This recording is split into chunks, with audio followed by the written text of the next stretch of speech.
Come a little closer and lend me your ears. Don't worry, you keep yours while I keep mine. In each episode, we'll dig into the major stories, uncover the truth, and retrieve gems from YAHOWAH's blog.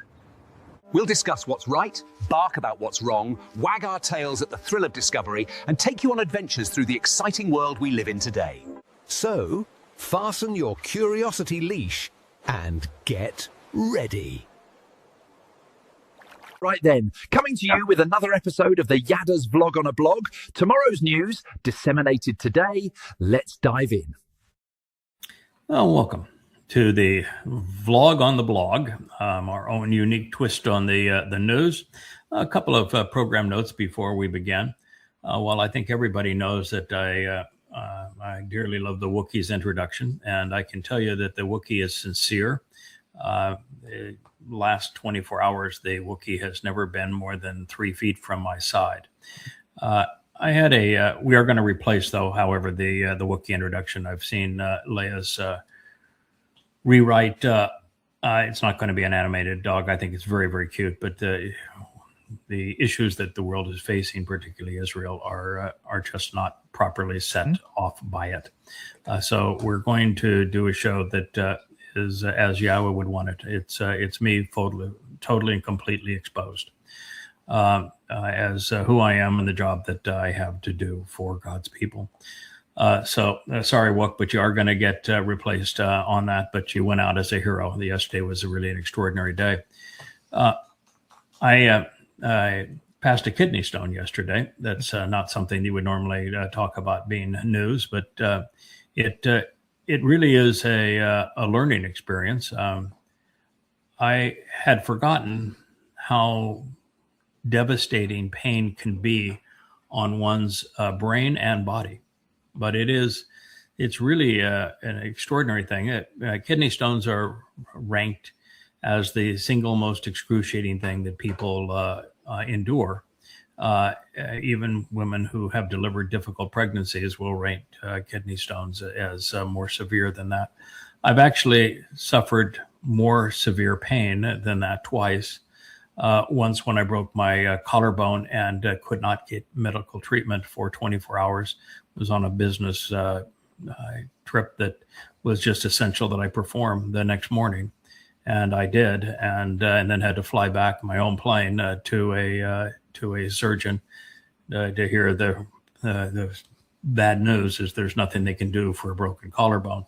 You just endure the pain. And that was pretty excruciating. The most excruciating pain I ever had in my life was when I got malaria. Your cells literally burst. And while a kidney stone is isolated to a certain area of your body, it goes from the lower abdomen to your groin, either on the right side or the left side, and occurs in waves, so that you have periods of intensity of pain that's a 10, and times when it's a 7 or a 6. And malaria is not that way. It is so excruciating. You roll up into a ball, you can't move. I was yelling at the pain, trying to release it. You know how the he breathing of a pregnant woman, you are expressing the pain in yelps to get it out, breathing it out. But with malaria, you can't breathe in, so you can't breathe out. So, and malaria is a longer experience. It's always intense, and it's your entire body, from every fiber of your hair all the way down to your toenails is exploding. And so that was a worse experience. That was an experience where I actually wanted to die. And, it was painful enough yesterday that you say, all right, if I have this incorrectly diagnosed and it's an appendix or gallbladder, that is the problem, then without medical treatment on this island, we don't have a functional hospital, then I'm probably done and I get to go home early. It was an interesting experience because I was so comfortable with leaving. In fact, I said, "Yeah, this is great. Boy, we've got a team in place that'll take it to the harvest, and I'll get a little longer time to get up to snuff before returning." I was delighted with it. Rich, not so much, and Leia, not at all. But it was an interesting experience on just how comfortable I was with that outcome.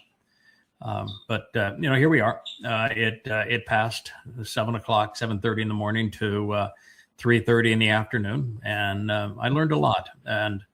And just learning how much my thinking apparatus, the way that you process information and convey it with words, was detrimentally impacted. Mm-hmm. That was really quite an eye opener. Adrenaline can help you focus in short spurts, yeah. But in short spurts, but pain like this, no, it was just was very difficult. Leah was constantly offering this suggestion. I just kept on saying, no, I am not able to think this through. If you've got a plan, then you have to execute your plan. I'm not going to call and chit chat with the doctor. It's just not possible. And so it was an interesting experience. I'm actually, now that it's over, I'm glad that it's over, but I'm really sore and really tired having gone through it. The other update is that yesterday my plan was to start editing these 3 books, Coming Home 4, 5, and 6. I have finished 2 of the 3 of them. Really finished 4, but I think I'm going to go back. 4 is a little short for me. It's only like 425 pages. And and we have other books that are that short, but I think that it would be better if I added at least one Mizmor and maybe a Mashal to it, just to make it a little more in keeping with the length of the books that we typically do. The other 2 books are 650 and 750 pages. So, they're more keeping with what is common. I've got to do the superscripts on 2 of the books, which is a burdensome process. And then we are entering the edits, and that's what I'm doing right now. I'm entering DC's edits. She is actually a really talented copy editor. In fact, I would say of the group, everybody has their differences. JK has been my most loyal and supportive, and just rigorously effective copy editor, and knows my style and inside and out, and he's really good. And I'm entering his, and Mike is the ultimate in being a fact checker, also a very good copy editor, but he's even better and gifted at fact checking, which is important when you write as much as I do. And then we have several more that are really making a tremendous contribution to this process. And so that's what I'm doing right now is entering the edits. And we'll be doing that for a while, and we'll get these 3 books published. Leah's has the job now of creating covers for them. Coming Home 4, 5, and 6, it's about 2,000 pages, 1,950-ish pages of new material, all being released at one time. And we've used the website to release the analysis and the translations of Ruth. So I've already presented chapters 1 through 4 on Ruth, which I would say is as central to God's story as anything that's ever been written. So pretty pleased with that. All right. So for those who are noticing here, we have a black surround to the blog as opposed to a white surround for the blog. And what that means is that we're on X for the blog today, and we're not on Facebook. Now, the reason we're not on Facebook is I'm assuming they're not related, my passing a kidney stone, and Facebook's Meta AI going AWOL again and just being utterly stupid. It was for inauthentic behavior that both of my Facebook accounts weren't just given a strike, they were both shut down. There's a 180-day appeal process, but Facebook is worse even than YouTube when it comes to customer service. So there is no intelligent communication with Facebook. Rich has been given the task of bringing the site back up, because obviously we are as authentic as one could possibly be. Right. There is no hiding the fact that I am the one who is posting. I don't post at all on the Craig Winn Facebook page. I just gave up on it. It was just the Meta AI was just too obnoxious. But we have one that we were using for this and for creating the blog on the website, and that was the YAHOWAH Facebook account. They shut them all down, and I don't need them back up, except for one thing, and that we have the belligerent psychopaths of the Mother Goddess cult that hashtag my name on Facebook to generate an audience for their troubled goals, and I don't want them to exist hashtagging my name, which is actually a crime, a criminal crime by U.S. statutes, and also a crime against Facebook, but they don't seem to want to deal with that. But I don't want them up and us not up. That would be a really bad thing for YAHOWAH's message. So we just want to get it back up, and then we'll leave it alone. My goal is not to stay here on X either. Well, Facebook for a glorious year was the best of the three major platforms. Once Zuckerberg started kissing up to Trump at the Rose Garden dinner, Facebook has fallen apart. That its oversight of its accounts is so obnoxious. So it no longer serves a purpose, and I'm glad to be done with it. But Elon Musk and X are a really sorry situation too. He changed it so that X was managed now by Grok, who decides what you want to see. So you're choosing who you want to follow is meaningless. And those who choose to follow you is meaningless. Grok simply dishes up whatever you responded to, even when you responded to it to say, that's really stupid, you're wrong. It just gives you more of it. And so XP just becomes an experience in swimming amongst turds in a cesspool. And it just gets old. And so I can't see doing that. So my intent is going to be to find a way that I can go back to what I did in Shattering Myths, although this is a visual medium, and that was strictly the syndicated radio program. But there I copied and pasted sections of news stories, and I explained what was true and false in those stories and what the implications were for those who want to survive these upcoming years. And that was a very effective format. We're doing some of that here in a visual medium. So my thought is, if I can copy and paste news stories, and we either do it onto one of these platforms and just don't use their feed very much, or we create another medium to do that. That'll kind of be the plan. Is I'm going to take a picture and then copy and paste a news story and then talk about what elements of that story are true and false. But for now, I do have about a week of posts all queued up for this, and the first of them is the wolf in sheep's clothing, and Scylla Chad here, whose the first symbol is the Christian cross, which says that they're a believer that God could become a man, which is impossible, and that men can kill God, which is not possible, and that God would somehow relish the idea of having a religion based upon him being a dead and tortured God on a stick. So that's his Scylla's sign. That tells you that Scylla is a lost soul. And so Scylla wants to know, who do you think is the biggest wolf in Christianity? I don't even imagine how somebody about could the be Benjamite. that foolish. Yeah, how someone could be that foolish. But it's Paul. Obviously Paul, and only Paul. Paul is the man who created the religion of Christianity. He wrote the first 14 books of the Christian New Testament. He created the myth of Jesus in 52 CE. There was no Jesus. He literally created the myth by stealing all of the titles and achievements that belonged to King Daud, who is the actual Messiah and Son of God, who fulfilled Pesach by serving as the Passover lamb. And so Christianity is nothing but a product of identity theft. It was created by Paul. Paul admits that he is a Benjamite, and the prophecies regarding Benjamin is that he is a ravenous wolf.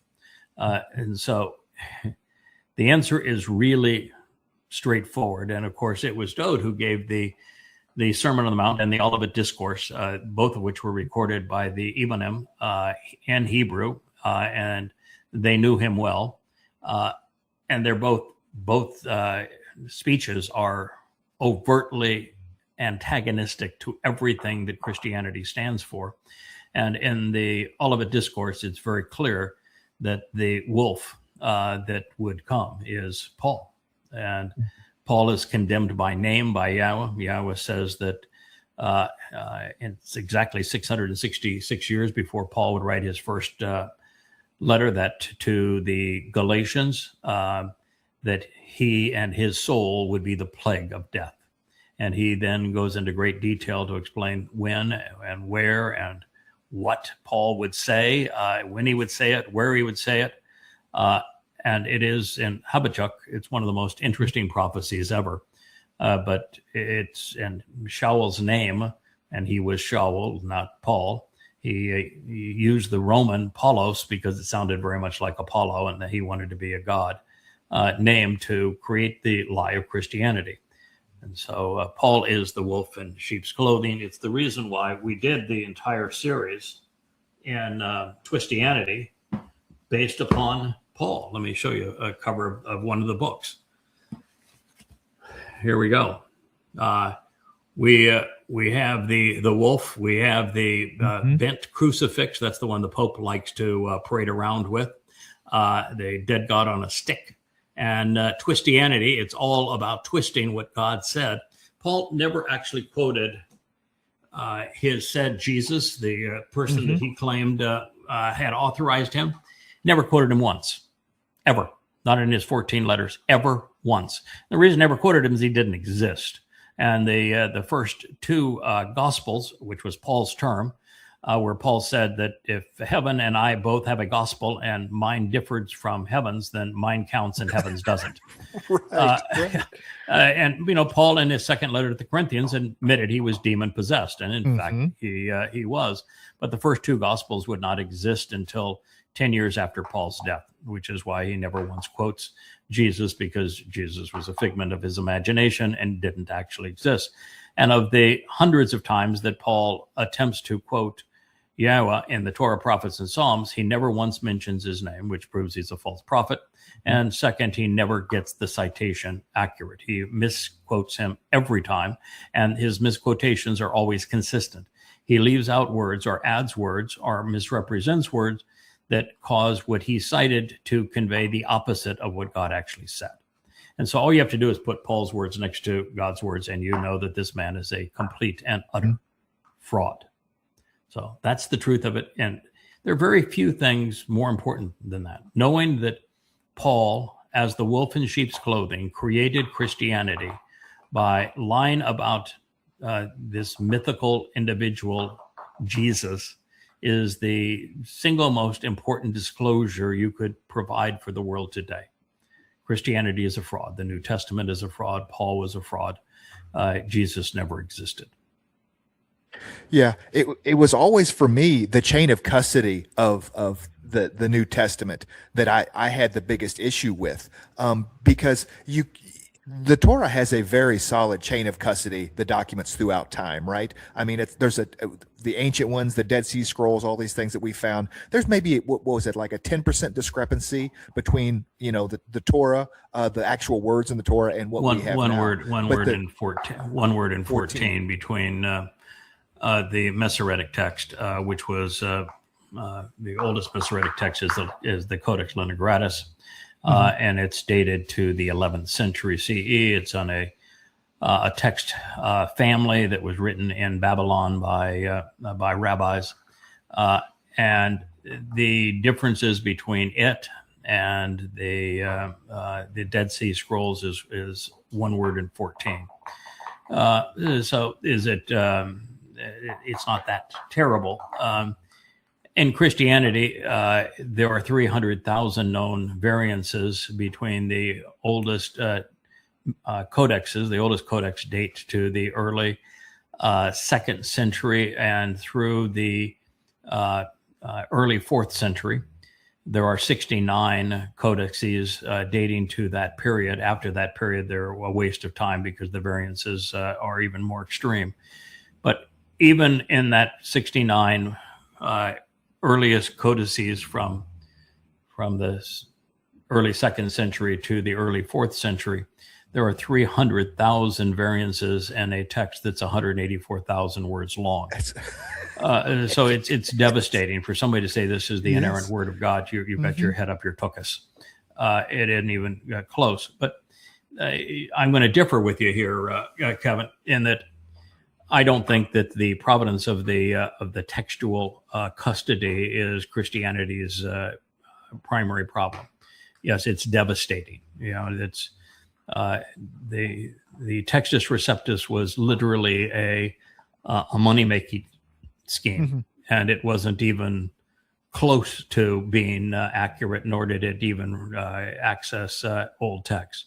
And the very fact that the Latin Vulgate was literally and admittedly written because the old Latin texts were so different that nobody could say who had authority to do what. And if you tried to answer based upon the text, you would say, well, whose text are you using? Because they differed by so much. And Jerome did the same thing that Muslims did to create the illusion that you have one original authorized and accurate text. He did an amalgamation of texts and then destroyed all of the others. The same thing is true with the Quran. That's how the Quran came to be. So it is a standard religious practice to do that kind of thing. It's snake oil, of course, but that is what they do. So there is no credibility in the Christian text. And then the worst part of it is that almost every essential statement within the now Christian text was not seen in any ancient manuscript prior to Eusebius. The line that you are the Christ, and upon this rock I will build my church. That whole thing, the Son of the Living God, it appears in 2 books. It's inserted in both books in the mid 4th century by Eusebius. So, in fact, the parables that are attributed to the mythical Christ are both made anti-Semitic in the mid 4th century. So this is the reality of it. So Eusebius is clearly guilty. With all of that known, and I present all of this in an irrefutable manner in the 5 volumes of Twistianity. The one I held up is just one of 5 volumes. That's not the biggest problem of Christianity. The biggest problem is that Paul violated every rule of logic. He lied about essentially everything. His religion was based entirely on a fraud. Jesus Christ never existed. It's a product of identity theft of Dode, who people know as David, who was the actual king, actual Messiah, actual Savior, actual chosen one. And so he just ripped him off. And you have a man who admitted that he was demon possessed and who never quoted this myth that he conceived as Jesus, never quoted him once, which means he was not speaking for him. And he misquoted God on every possible occasion. That and contradicting himself and failing every rational test. He's the easiest person to disprove. My 5 volumes of Twistianity do a more comprehensive job of disproving the myth of appalling Christianity than anything ever written.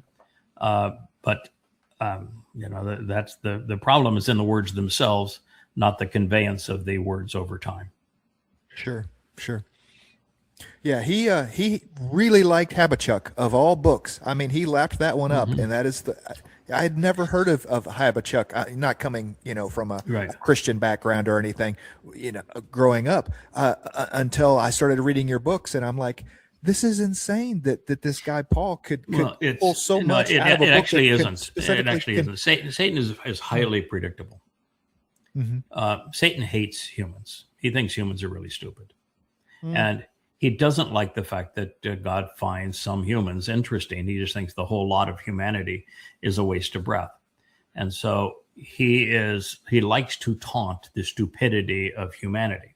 So here you have the two most popular religions in the world, and the two men that created those religions were both sexual perverts, and both men admitted multiple times in their lives that they were demon possessed. It's just Satan's way of going about it. In fact, in Islam, halal is considered good, and yet Yahshua was inspired by Yahweh to say that halal is Satan's name. I mean, so he's in your face, stupid. And in this myth of what Paul did, and quoting Chabauk, again, a prophet that spoke 666 years prior to Paul writing his first letter in 52 CE. And the book is devoted to exposing and condemning Paul, calls him out by name, condemns him by name, and has full disclosure of all the details regarding the message that he would convey. You know, his fixation with the male genitalia. He based his religion on opposing circumcision. And yet he was homosexual, and he circumcised his own personal lover, Timothy. And it talks about that the timing that it would become manifest, and the very nature of this man that would present it. And Chabauk saying, wait a minute. He actually says that God dies. Is he out of his mind? God, you can't die. And it just says Shaul, he and his soul are the plague of death. And so Paul constantly cites Chabauk because he's taunting. It's Satan taunting Christians. He says, you're so effing stupid that I can tell you that I'm the plague of death. I can tell you that Paul is demon possessed. I can misquote everything, and you'll believe it anyway. Wow. So that's why it exists. It's Satan taunting the faithful and just saying, you're so stupid, you never figured this out. Well, he's right. He's right. And part of the problem is this. Now, this happens to be a liberal that has a box full of facts, and what WTF are these? And he's got the MAGA looking at the box of facts and said, "What the heck are these?" But my point is that while that's true, you are never going to persuade a MAGA political propagandist with evidence and reason, ever. They're going to continue to promote, which is so obviously counterproductive and untrue. But the exact same situation, maybe even worse, exists amongst the Marxists or Democrats.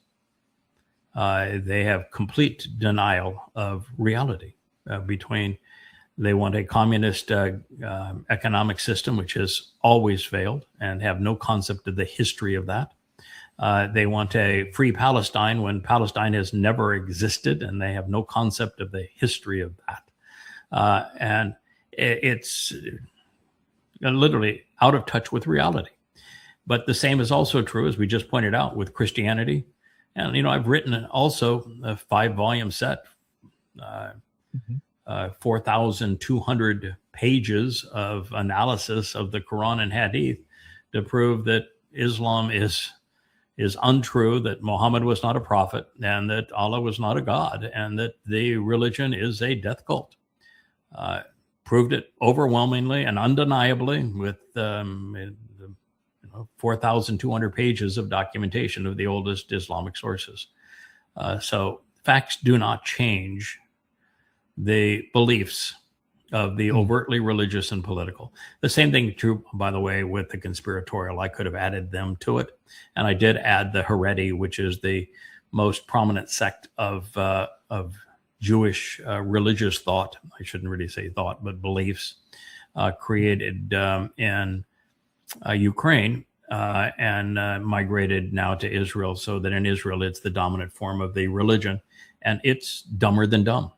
I mean, it is really, really stupid what they have incorporated into their belief system. But I would also taught all forms of conspiracy into the same thing.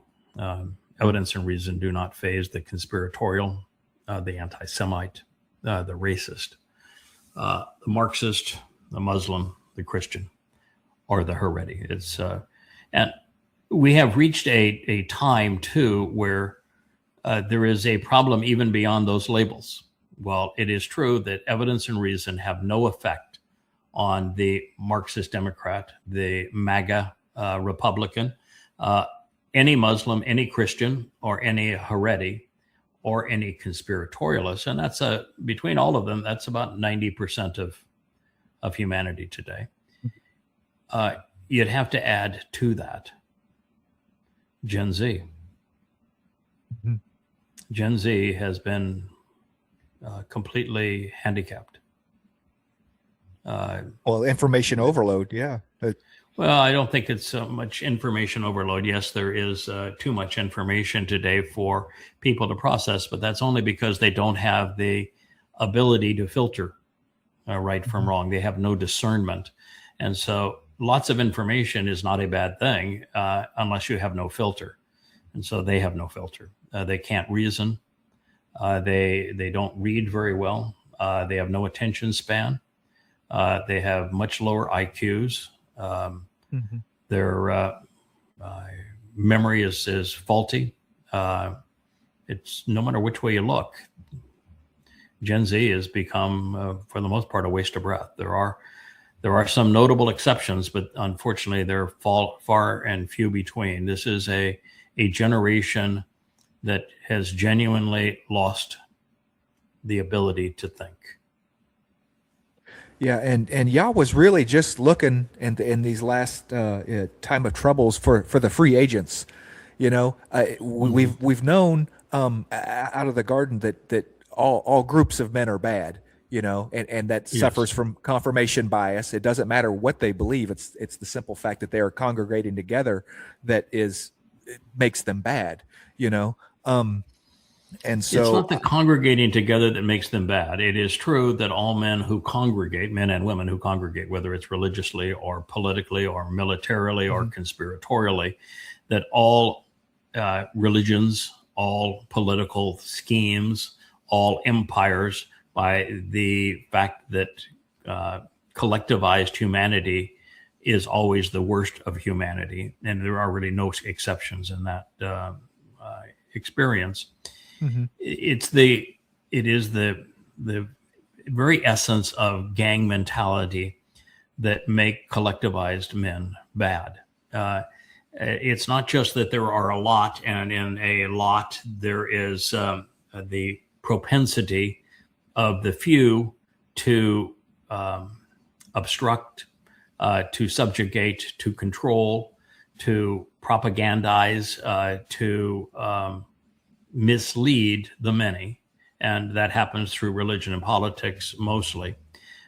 But in gang mentality, what happens is that there is no individual responsibility, and the shrillest, most vile voice and personality is then magnified throughout the group because nobody in the group dare stands up against it. So without personal responsibility in an environment where the most vicious and vile come to the forefront, what you have is this national and religious expression of gang mentality. And God hates it. So if you're part of a large political movement or a large religious movement or a considerable group of conspiratorialists, God despises who you are and what you believe and where your loyalties are. And that's why he said, when men became many, I regretted creating them. And nothing has changed in this regard. there will be no religious people and no overtly political people in heaven. None, zero. Never have been, never will be. God's very clear on that it will be no more ever than 1 in a million people that make it into his covenant family and enter heaven. And so if you're part of something that is popular, the very fact it's popular means that you're not on the right path. Yeah, that you using the word loyalty just pinged with me again, that's really what it's all about. It is about shazak. It's about that individual relationship with Yahweh, that he's looking for more than anything else. And when you get with a group, you can the tend group, it to always falls apart. The shazak is a very different term. Shazak is a firmness and a resilience and a resoluteness and even a harshness. God is very shazak in his nature. He despises collectivized human institutions, despises them, all religions, all political movements. So if you think that God bless America, you are the antithesis of what's real. If you think that God favors the faithful, you are a lost soul. God despises the faithful, and he despises nations. He has very few people that he cares about. They are very few and far between. And the issues that would cause him to say yes to one and no to another are fairly straightforward, although very few people know them. One is that he has given us a lot of information, and you'll either listen to him or not be with him. So listening to what he has to say is first. You will only find his words in the Torah, prophets, and Psalms. That's it. Apart from there, you will not find them. And unfortunately, most renderings of them are inaccurate, grossly inaccurate. And so that's the reason why the library at YAHOWAH.com exists. I've written 38 books on these topics with amplified translations of the original text from the oldest manuscripts with commentary and insights so that you can know what God actually said. So that's first. You've got to listen to him. And you've got to listen to him from a text that is accurate as opposed to those that are not. Second is that you need to contemplate what he said. It's one thing to hear it. It's another thing to know it. You've got to make that process of going from knowing to understanding before you're going to even approach God. And once you know and understand what he is saying, one of the very first things you're going to do is you're going to walk away from religion and politics. So long as you cling to religion and politics, he'll have nothing to do with you. And it doesn't matter how much you come to know and understand, you're just never going to be welcome. So listening, thinking, coming to understand. Then the next is you have to respond. Relationships where one side gives and the other person is a zombie, a dependent, somebody who feels like they're entitled, doesn't work. That was what was wrong in the garden. Neither Adam and Chawah made any contribution to the relationship. They did not work, and that was highly dissatisfying to God. So after you listen, you think, you have to respond by engaging in this relationship. And you've got to engage in the relationship in a manner that's consistent with the instructions that God has provided. And very few people know them because they've been hoodwinked by the stupidity of Christianity and Islam and the Haredi Orthodox Judaism and by all manner of political and conspiratorial nonsense. So they don't even know what to listen to, and they've been so dumbed down and made so irrational by these things they can't even process what God is saying, which is why you have to disassociate with them from all of these things before you can even approach God. And then lastly, there's something even beyond. If you're going to be part of this very few, the 1 in a million that can be part of God's covenant family, more even than listening, more even than thinking, more even than understanding, more even than walking away from religion and politics, more even than engaging, you've got to continue the this whole process of making a contribution. You can't play for a while and then say, I'm going to take a vacation. God is going to determine who he can trust to elevate beyond 3 dimensions and take off this planet and explore the universe based upon who has shown themselves to be responsible. And the only way you can show yourself to be responsible is to do everything on that list. And with the last one, you stay the course. You stay loyal. You stay committed. You stay active. You make a contribution. That's why I went a few months back to the Covenant family and said, get off your duffs. You're kidding yourself if you think you're going to go for the ride of a lifetime and that God's going to elevate you if you haven't made a contribution. If he doesn't have any way of knowing whether he can trust you or not, you're not going to be there.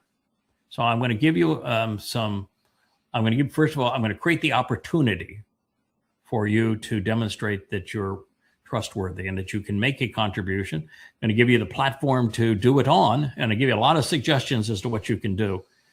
But folks, you need to engage. You're not doing this for me. You're doing it because you need to prove your own value, and you need to get outside of yourself and make a contribution to others and encourage them to follow you on this path. And this is the way to go about it. So that's why we did what we did. And, there are some really impressive signs with people making tremendous inroads and growth. I mean, sometimes they cheat. It was when you get Shannon and Matt to interview Will and his son Jake. I mean, that's like saying I want to play poker, but I want to start with a royal flush. So right. But it's really good. I love many of the programs that are coming out, and some are a little rough. In fact, they're all a little rough initially, but so were the first that we did. You've got to grow into it, and it's not natural for people to turn on lights and cameras and microphones and say, let's go and do a live stream.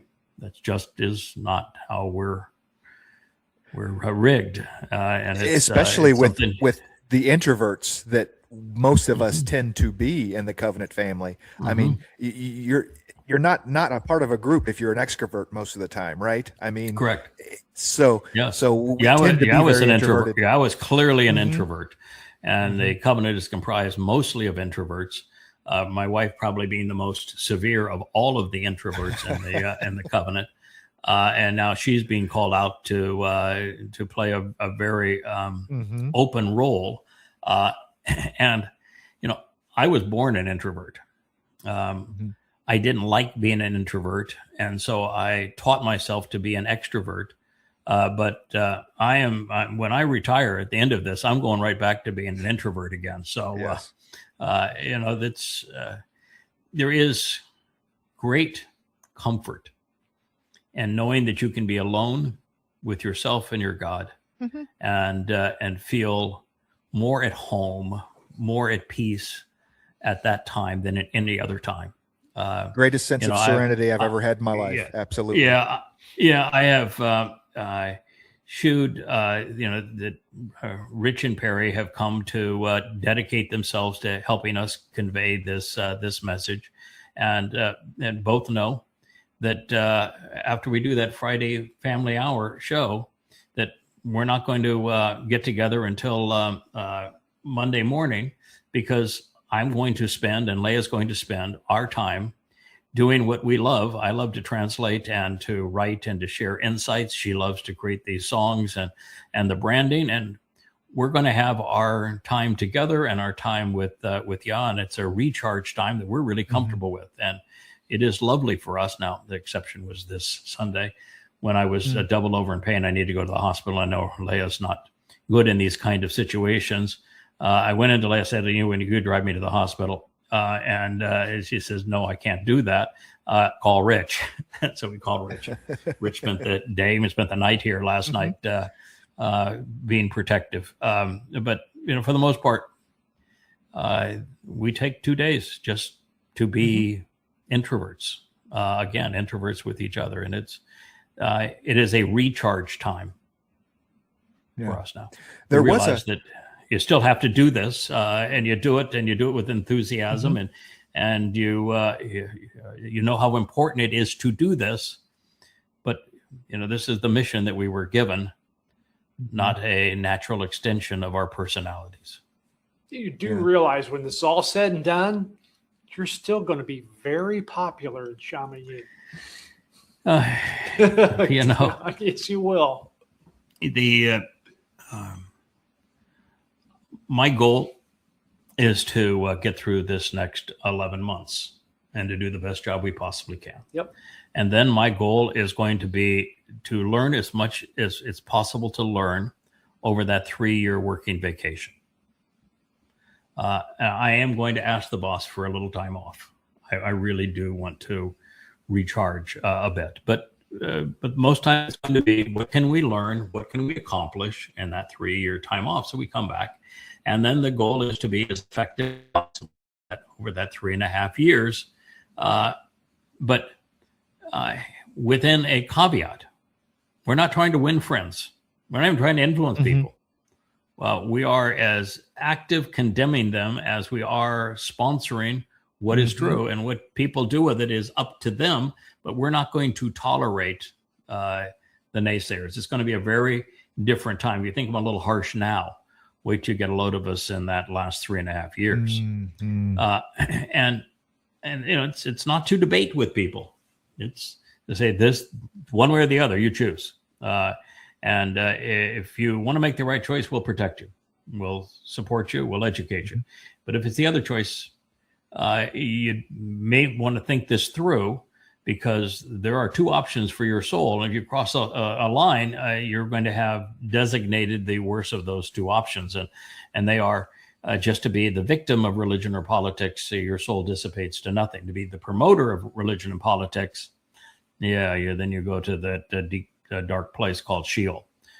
So we'll be part of that. Now, then we begin 1,000 years on earth. And I can tell you that I have contemplated this role and how that role is going to play out, and how we can go from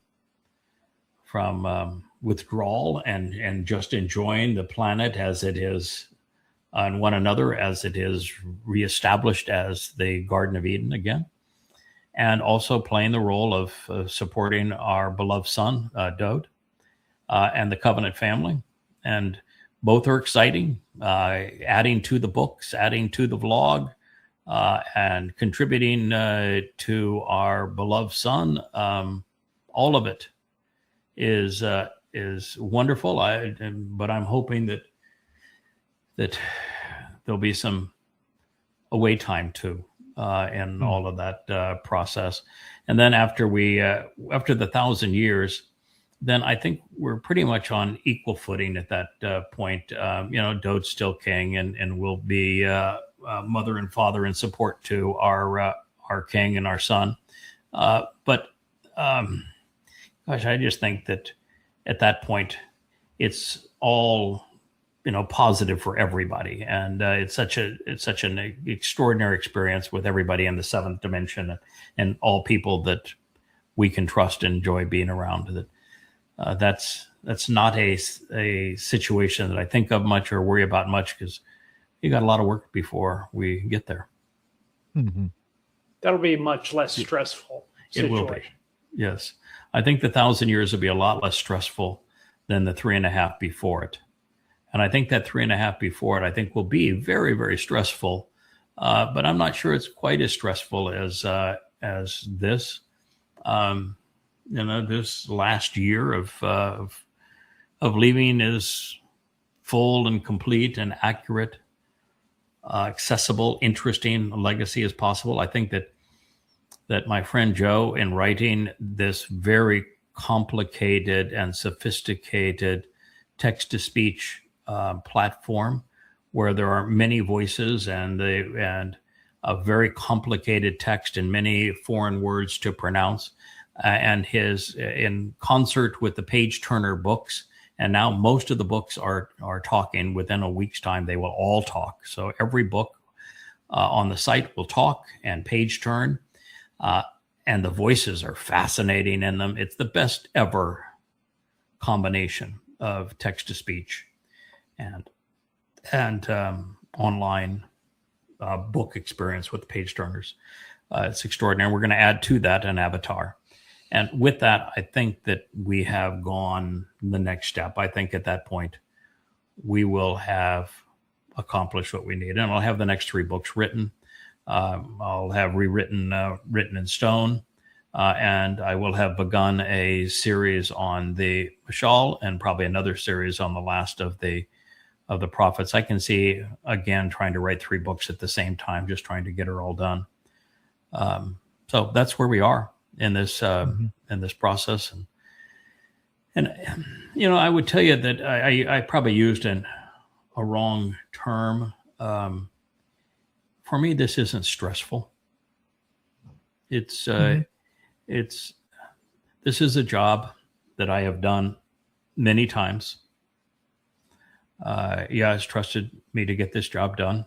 I've typically done it in partnership with YAHOWAH under a variety of different names. There's no indication that we have ever failed in delivering the desired result. So God equips us to get the job done.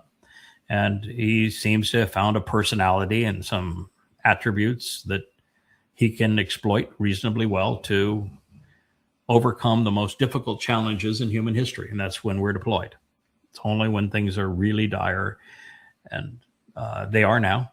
But we have never failed him. We've never given up on him. We've never stopped. And we've always succeeded. So, and he's written the conclusion of this effort.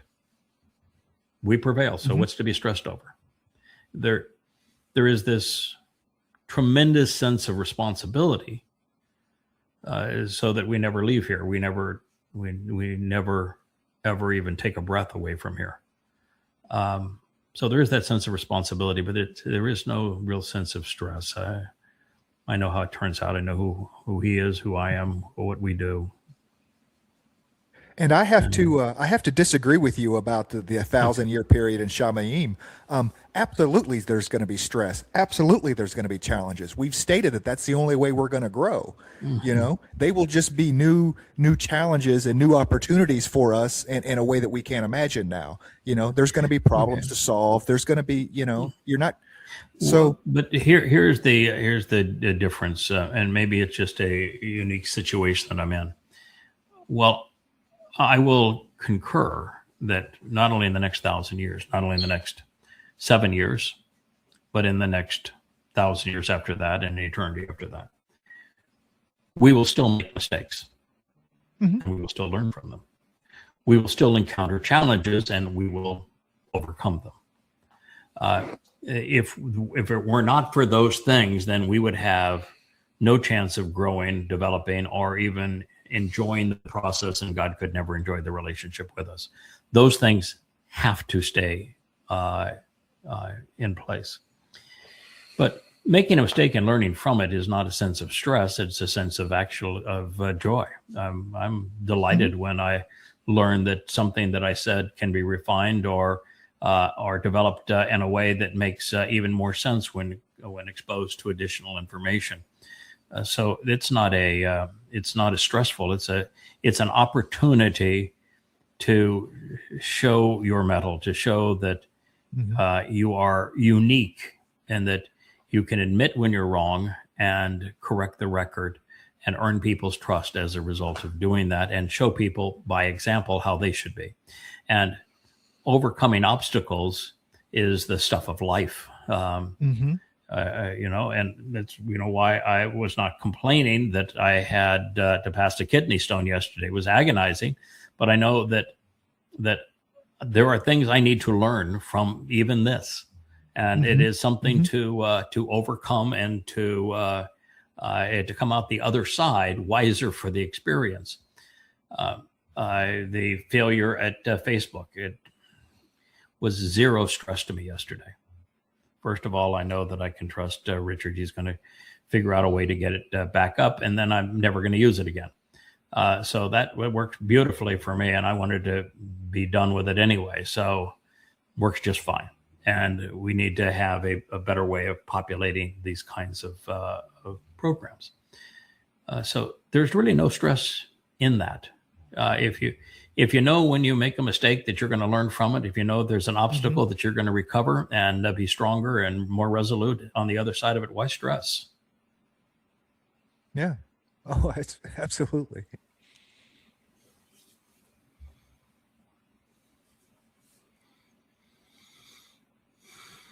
There are That's what makes the rounds all the time. Yeah, a billion reasons to oppose Donald Trump, including the fact that he's demon possessed, the fact that he lies for a living, the fact that he is such a caustic influence on the world, the fact that he's a sexual pervert and has raped little girls. I mean, there's a lot of reasons to despise this man, but you don't have to make up shit. You really don't. If I were to run, I'd run as a Republican. They're the dumbest group of voters, and they'll believe anything on Fox. It was not stated. You can do a fact check on it. You should. And this person that posted it in a way that took an old picture and then in black and white, and then took newspaper type print and put it together. This is using AI to deliberately fool people. It's why AI is so dangerous. It's why X is so dangerous. It has no ability to actually look at a post like this and have an understanding that it is dead wrong. The statement was not made. And People magazine has been asked to validate, and it says we have no record of such an interview and nothing in our archives says this. Now, is it likely that he thought such a thing? Yes. That fits it. Right. But this is a fake. I'm just curious. I would like to go back and see any issue of People magazine that had a black and white picture in it. I mean, People magazine was yes, that's true. This is news. Yeah, this is newsprint, and People magazine was all glossy and color. Yeah. So even that the AI bungles. Yeah, you're right. That's also true. AI is just not smart. I mean, it really isn't. It is not smart, and almost everything that lie that they try to perpetrate is really crude, disappointing. Mm-hmm. Jesus is still king. Can I get an amen to that? In the back of the ark, like you're going to have a door in the at about the waterline of such a thing. Mm-hmm. So, folks, this little American flag on my chest. Look what that says. Let me tell you something, there, sweetheart. Jesus was never a king. He will never be a king. But the king was on the Towrah. Mm-hmm. Why? Because Noach was the father of Shem, the name of names. And Shem is Dod. And Dod is the former and returning king of Yisrael and the world. So there was a king on the Towrah. And it's a vessel of insights. That's what Towrah means. Jesus never existed. Jesus is a complete and utter fraud. So, you got it all wrong. Smile, yeah. Take my picture. Oh, right. And by the way, can I get an amen? An amen. Amen Ra? Yeah. Amen is the name of the sun god of Egypt. Tuktak, Amen, Amen, Ra. Yeah, it's one of the gods of Egypt. There is a word in Hebrew that would have some validity if you knew Hebrew. It's Aman. And Aman means this is trustworthy, this is reliable, this is true. But it's the antithesis of prayer. And of course, in the Christian prayer, it's we pray this in God's name, Amen, which makes Amen God's name, and Amen is the name of the Egyptian god. That religious, Satan did get this part right. The religious are really stupid. Really, commas are tough, really though. Stupid. Come on, commas are tough though sometimes though, right? I mean, in His name we pray, comma, amen, right? I mean, sometimes commas can be tough for people. I'm just saying. No matter how you deal with it, it's wrong. Comma or no yes. comma, it's wrong. It's aman, and aman means is a verb, and it means trustworthy and reliable. And that means that Yahweh's testimony is trustworthy and reliable, and Yahweh had nothing to do with Jesus. Jesus is not a God. God's not a man. Men cannot kill God. God's the Egyptian religion of Amen, where men are resurrected. Resurrection is just utterly stupid. It's counterproductive. In fact, it's doing the opposite of what it's saying. You want to get rid of these bodies and be enveloped in light and energy. And so even the bodily resurrection thing is insane. But no, they got it all wrong. And I know a thing or two about that Towrah. A thing or two, right? Every bolt, every glue lamb. I know everything there is to know about that Towrah. Spent 40 years building that sucker.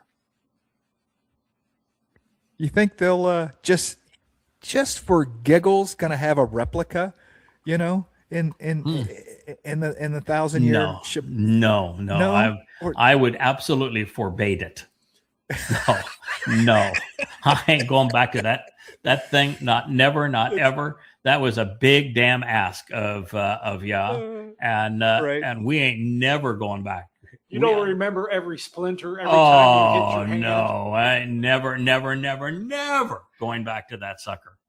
So it was needed to be done. We were about the business of saving Nasalma man, who God wanted to destroy because he regretted giving man a conscience when many men became all bad men. And I swear it was Noach's idea to do this, to save 8 souls above aboard the Towrah, as the rest of Nasalma men were wiped out, and we got a fresh start in that region where Nasalma men were. But 40 years of building that sucker and collecting all the material for it in the hundreds of years prior to that. No, we're not going back. No replica, huh? Okay. No replica.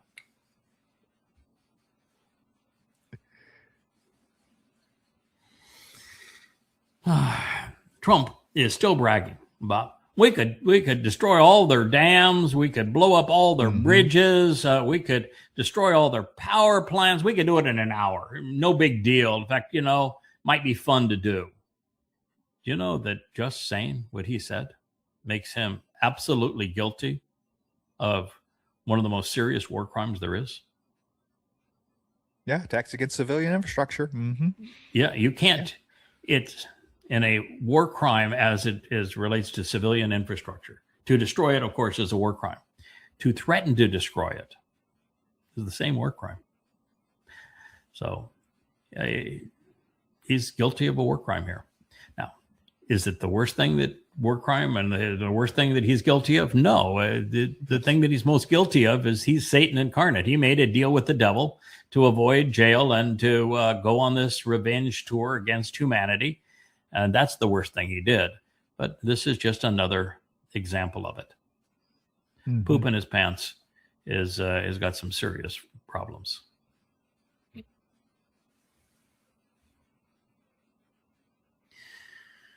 Oh, so sad. These are all victims of Epstein and Trump.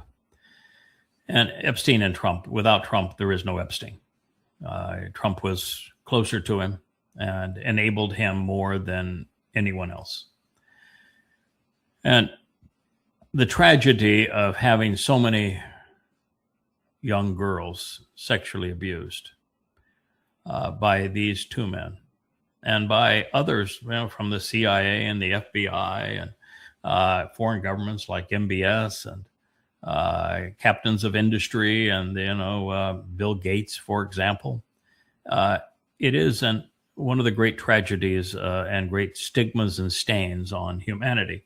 And the fact that a religious movement masquerading as a political movement in MAGA has elected this man president and promotes him, and the great harm they did to these girls is like raping them a second and third time. And unfortunately, Trump is, while he is bad at most everything, he is good at propaganda. And he knows that chaos has a tendency to confuse people. Mm-hmm. So he repeats his lies over and over again, and then he comes up with new lies every day, and then he envelops his lies in symbols that people endear, like, flag and country. And so Trump is a master manipulator using propaganda, and then he uses the last element of it, which is you either go along with his propaganda or he will disembowel you. And so people have a tendency to succumb to that. It's very much like Machiavelli's The Prince. It's the same strategy. And Trump is excellent at it. As insane and as demonic as he is about the business of raping these children over and over again, all with the support of the MAGAites, who are Twistians. And the Justice Department and the weight of the United States government. I mean, we were having a bit of a discussion pre-show and talking about the likes of Paul and Muhammad and Eusebius and your thoughts on that. These guys, they deserve something worse. I mean, it's one thing to purport a religion but this sort of activity deserves something worse. Yeah, it is, and this is something that what we were talking about pre-show was that now that the pain is over of yesterday, I'm grateful for it, because I really have an appreciation for what, again, a reminder of excruciating pain, because in the role that I've been asked to fulfill, I'm responsible for doing things that people are typically unaware of. And that is that the worst perpetrators that Donald Trump types, Paul, Muhammad, would also fit into this, Hadrian, Eusebius, are aforementioned candidates. They are not going to get an express ticket to Sheol, which is hell. God is going to demand, because justice demands, retribution before they're sent. So rather than sevenfold, So while there are 1 in a million that are going to be elevated to 7 dimensions and have access to God, and there will be some that are sent directly to Sheol because they misled, but not to this extent of causing this kind of personal pain.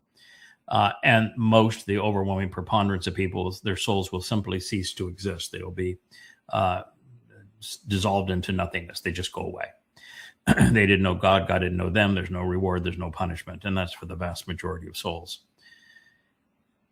There are some, like Eusebius, like Paul, like Muhammad, like Hadrian, like Vespasian, like Titus, that like Epstein and Donald Trump, like Mao Zedong and Hitler and Stalin. The guards at Auschwitz and the inquisitioners during the Inquisition, those who promoted the Holocaust and the pogroms, all popes. There's a cadre of individuals whose activities were so egregious that they will have to suffer recompense for what they did even before they go into Sheol, and the recompense will be 7 times what they perpetrated. And there are souls that deserve closure.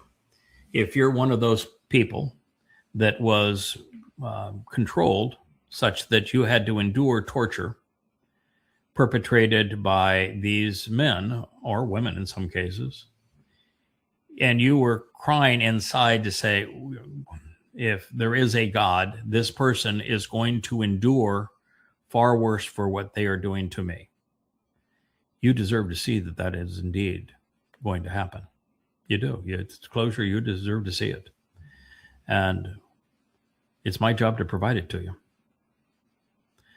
Now, we talked about this. I'm very comfortable and have asked for the responsibility of providing the testimony against Muhammad and Paul and Luke and Mark and Eusebius and Hadrian and Vespasian and Titus and Hitler. And I know these souls pretty well. I've studied them.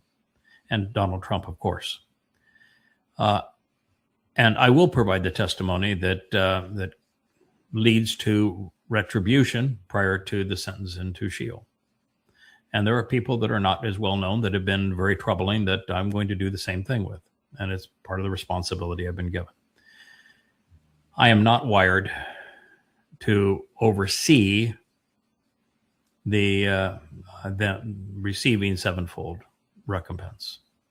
I am wired to make certain that those who are abused find closure and they know that God indeed held them accountable.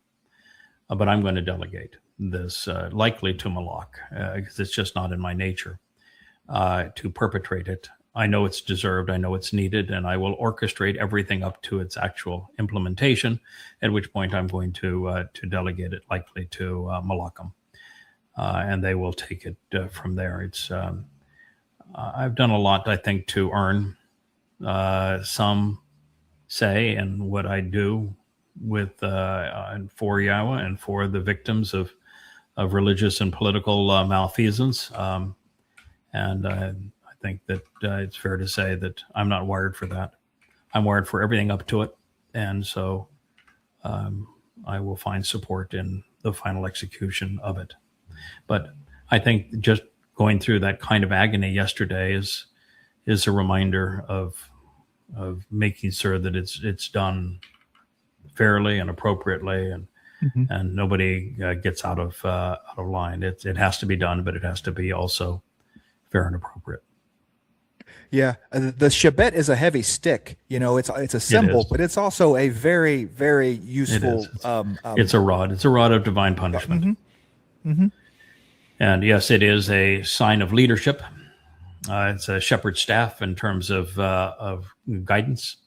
It is speaks of the very tribes that make up Yisrael, but it's also a rod of divine justice, and all of those are wielded by the same two individuals primarily, and one of the two doesn't like having to do it at all. And it would absolutely delegate it, and the other one says, "I'll do it up to the point of I'm not swinging the rod. I'll do all of the trials. I'll do all of the testimony. I'll do all of the sentencing, and I will make certain that those who have been victimized get closure. But what actually happens after that, I'm delegating." Yeah, can definitely understand that. Religion is a mini tragic thing.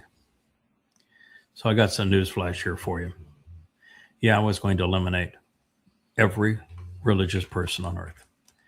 It will happen 7 years from now.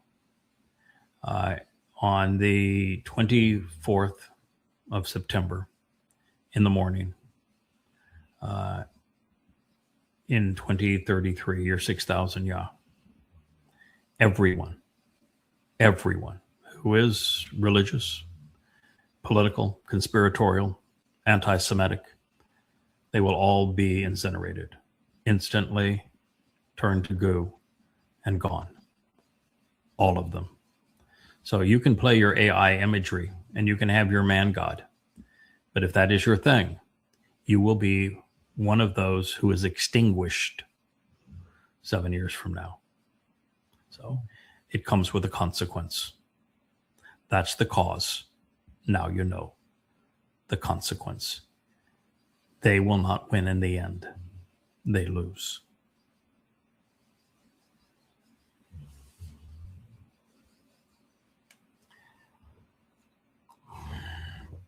Okay, so there they are, the Pharaoh and the Pharaohess, and looks like the Pharaoh's African in that picture. So Ernst isn't colorblind of some sort. He was not colorblind. His whole thing would be, can I push racial themes that are grossly untrue? But no, the Pharaoh was, the Egyptians were not black-skinned Africans.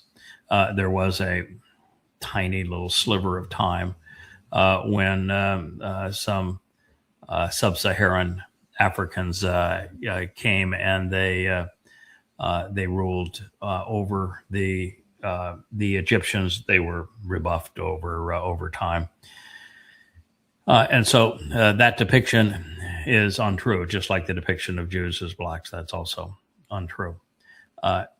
The sad thing about that first part is that skin pigmentation ought not have been even relevant. And I wouldn't speak of it if it weren't for the fact that they're trying to convey through AI that which is untrue, through AI and words. The black Hebrew Israelites is a lie many times over. It's nothing but a racist cult. This idea of turning the Egyptians into blacks is pure racism, and it's grossly inaccurate. And truth matters. Mm-hmm. And when you promote lies based upon skin pigmentation, you are a racist. And you ought not be. That's inappropriate. The second issue is what this idiot's trying to do is to say that the story of the flood is untrue because the Egyptians didn't write of a flood. Guess what? God didn't flood the area of the Nile. The earth was not flooded. The planet was flooded. God would use Teba. He didn't. Tebel, actually, which means world. He used Eretz, and Eretz does not mean earth, capital E. It is used most often to describe the land of Yisrael, and Yisrael is a really, really tiny place. Eretz just simply means a region. And the region that was flooded is very well documented. And so if you want to know about it, numbskull, Ernst, Mr. Stupid, I'm black, and I'm going to make the Egyptians black to make my point. Why don't you learn about the actual text, which says that it was an upwelling of deep seawater that initiated the flood. Why don't you study a little archaeology and a little geology and a little astronomy and read about the Berkel impact crater that occurred at this time that put a tsunami 500 feet in height that began not too far from Madagascar, went right up through this region, up the Tigris and Euphrates rivers, turned the Black Sea, which was fresh water, into salt water. Right at that time, I think God told them, 500 feet elevation rise in the Black Sea at that moment, transferring it from fresh water to salt water at that moment. And the silt residue of that tsunami and all of the oceanic creatures that it sent forth are all there. There's a 12-foot silt level as a result of this. And it went out through the Bosphorus Straits into the Mediterranean Sea, discharging there. It was not a worldwide flood. Didn't affect Egypt because there were no Nasalma men in Egypt. God's entire intent with it was to wipe out all but 8 of the Nasalma men, because you don't even know what a Nasalma is. But it's the conscience that made humans with it different from humans without it, and the ability to think caused most humans to be bad.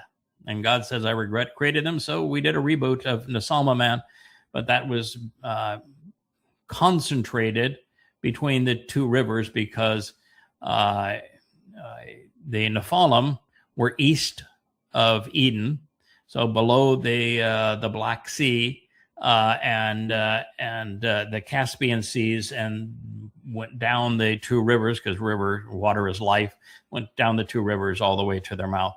That's the only place that had to be wiped out. That's where all the Nasalma men lived. That was it. Easily evidenced. The text is clear. And you've made a fool of yourself. You just don't know it. So simple. Eretz. Well, it's not actually simple. It's complicated. You got to study. You got to learn what the words actually say, what the intent was. You got to do what no one had done heretofore, which is to convey the story accurately, so that you know. I just read your book.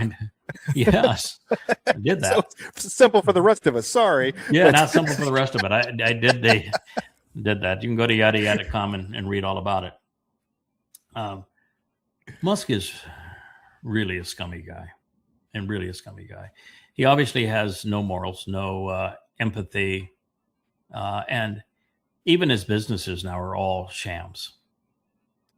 All of them. He survives entirely on government programs and government controls. Tesla wouldn't even exist today if it wasn't for the United States imposing 100% duties on Chinese electric vehicles. And originally it grew because of the $7,500 tax credit on electrical vehicle purchases. That's how it grew. That's how it survived competition. SpaceX has primarily one customer, the U.S. government. And you look at even XAI, he rented out to the Defense Department to target civilians in Iran. He's a government welfare recipient and scam artist. It's a tragedy how he has wasted the gifts that he could have brought to the world through his industry. As for his love America or you need to be exiled, capital exiled, that Musk demands that anyone who hates America be exiled. Anyone who doesn't love America, it's actually the other way. Everyone who doesn't love America is a traitor and beneath contempt. Those who don't love America, those who don't, who are disloyal, should be exiled immediately. So evidently, Mr. Elon Musk can't read. I would have thought, you buy a site like Twitter, you should be able to read. But the U.S. Constitution is quite clear in these matters, which is that you can't be exiled for expressing your grievances against your country. In fact, the Constitution actually carves out a wide swath for those who have grievances against their country. And for you to say that unless you show blind loyalty for example, having Satan as your president, that you need to be exiled immediately, that's not very American of you, sir.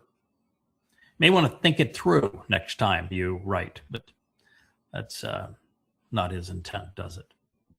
So the Constitution does not address economics. So for those who, he in other places, he doesn't like Democrats because they're communists. So that was part of his long tweet, is that that Democrats are communists. Yes, they are. Yes, they are. 60% of them are Marxists. But you know what the Constitution doesn't address? Economics. Communism. Yeah. Doesn't address economics.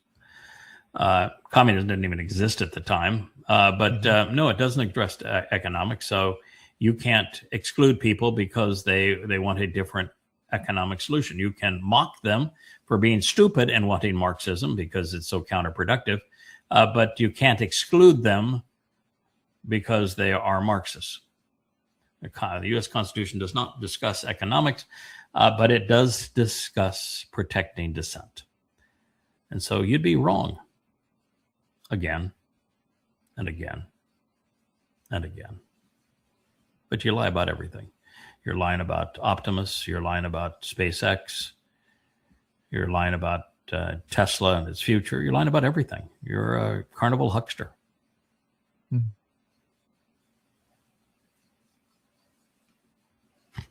No. Christ is a lie, and the devil is God of religion. So we can correct that if you'd like. Christ is a lie. Never existed. There is no Christ in prophecy. None. There was never a Mr. Christ. The very basis of the word in Greek, which was corrupted and then transliterated into other languages like English, means to be drugged. Christos. And it is Satan that is the god of every religion. And they even doubled down on that drugged moniker, because the Chi-Rho that we use is prescription RX today, right? And it's Correct. to double down on it. It's double down. Yeah. Stuff. I mean, it's so obvious that, first of all, when the only time that is actually appears that the root appears in the text, it's in Revelation, and the wannabe Jesus character is saying that I suggest you get some medicinal salve for your eyes and apply it. And the term that he uses on applying the drug is Christos. So the verbal root of this title is to apply drugs. You just have to be a moron to be religious. Drugs are bad. Okay, so this is an atheist, and he wants to. This is Tory atheist this time, as opposed to Ernst atheist. But so he's having God say that that if God said if people did not listen to him and obey him, he would punish them 7 times. And they would eat the flesh of their sons and daughters. Leviticus 26, 27 through 29. But you got some problems with that there, Tory atheist? Guess what? In this statement, well, I read it this morning in Hebrew. Yahweh did not mention listen. So there's the first thing. Did not listen. No mention of listen. And he never, ever once says obey. There's not even a Hebrew word for obey. So now you're 0 for 2 in your theory. He did not mention punishment in it.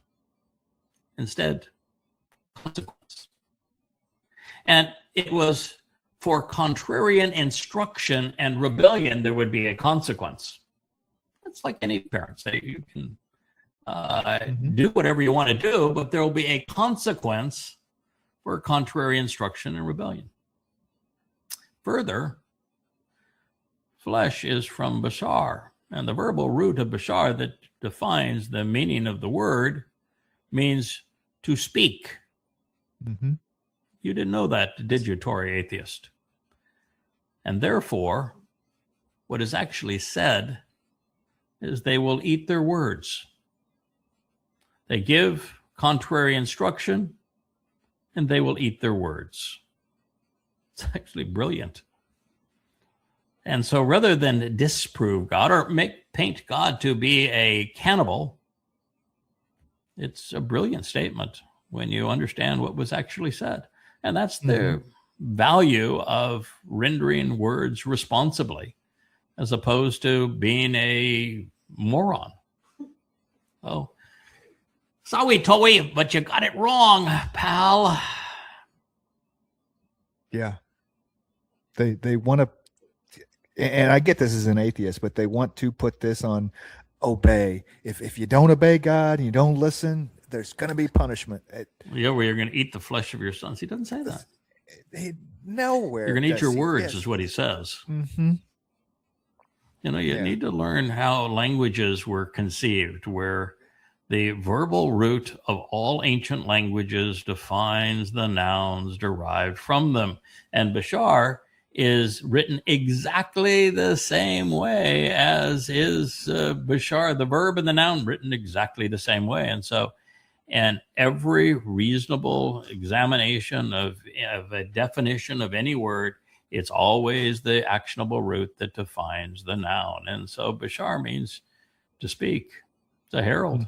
They're going to eat their words. They had contrarian instructions. And so a time will come they'll eat their words. It's brilliant. And so you managed to take something brilliant and you turned it into something revolting. Mhm. You know, is any wonder that God despises most humans? Yes.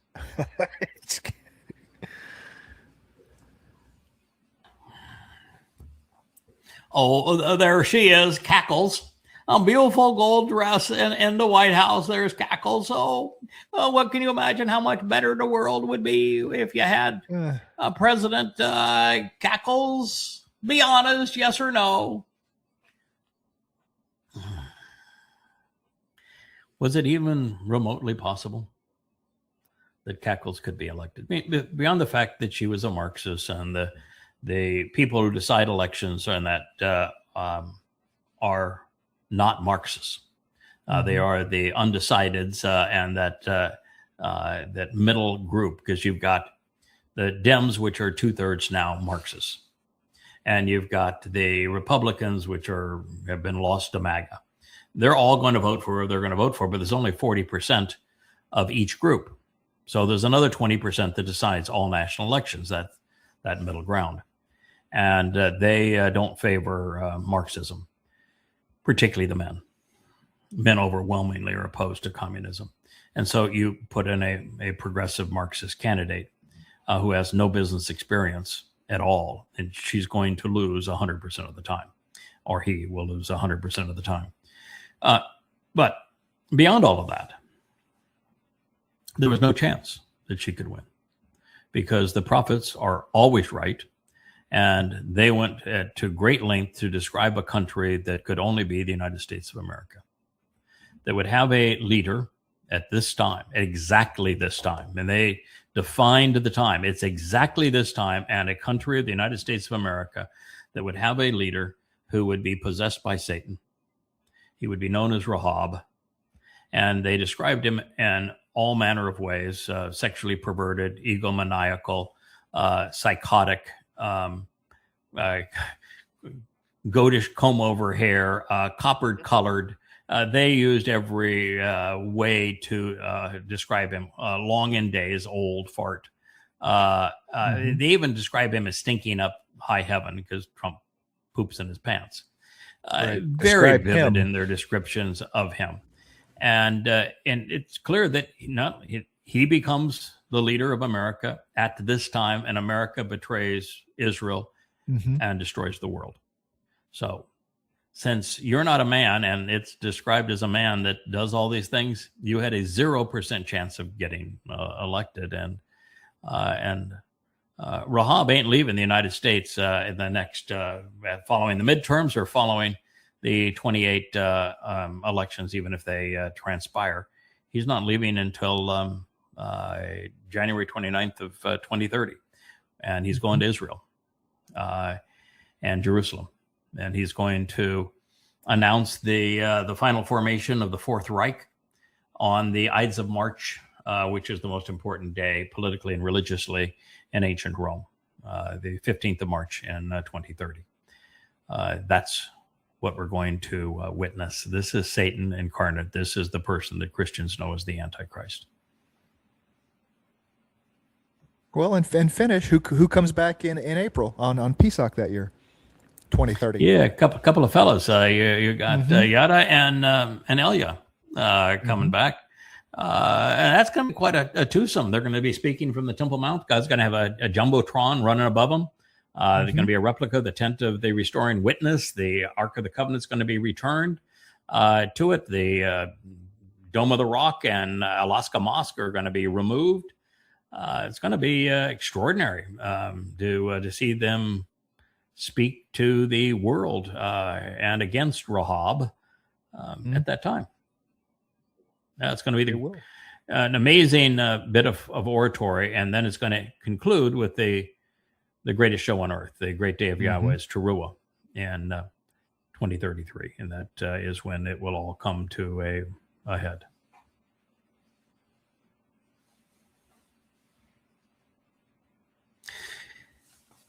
This is the guy and the fellow. His name is Gadi Eisenkot. Very plain-spoken man. He was head of the IDF, which does not actually speak well for him. He does not know how to use his voice. If you're going to be a leader of men, you actually have to know how to use your voice. He does not. He does not have any charisma at all, which means it's going to be tough for him to be a leader of men. But he is plain spoken. And the two opposition leaders that he has to overcome to run against Netanyahu, who is a plague against Israel at this point, Le Pen and Bennett, who have both been prime minister, who are you look at these two idiots, and Lapid is an empty suit. He's a pretty face in an empty suit. And well, I think that Bennett would be a decent human being. He does not have the substance to lead God's people. And both of those guys are they joined forces once before. They are joining forces again. And by joining forces, they have said that their own convictions are meaningless compared to their own ambitions. And when a person puts their ambitions above their convictions, they're tragic. And that's what both of those men have done.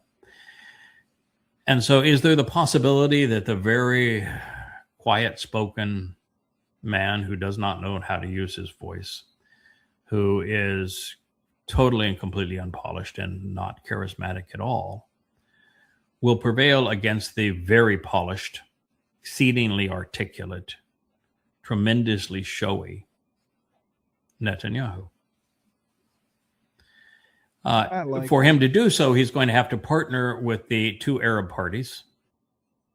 And Netanyahu will, of course, partner with the religious parties. And Netanyahu will condemn him for partnering with the Arab parties, even though Netanyahu tried to do so to crawl back into power. And it's actually the Haredi that are the ultimate parasites of Israel. And so I would say that the Haredi are actually much more lethal to Israel than are either of the two Arab parties. Israel's in a mess. They have no constitution, and they have no leaders, and they have no vision, and they've erased YAHOWAH from their lives and from their country and even from their name. And so we are in the midst of the time of troubles. It began 22 May of this year, which was Shabuah, and it will continue until 23 September of 2033, which is Towrah. And between now and then, 2 out of every 3 Jews are going to die.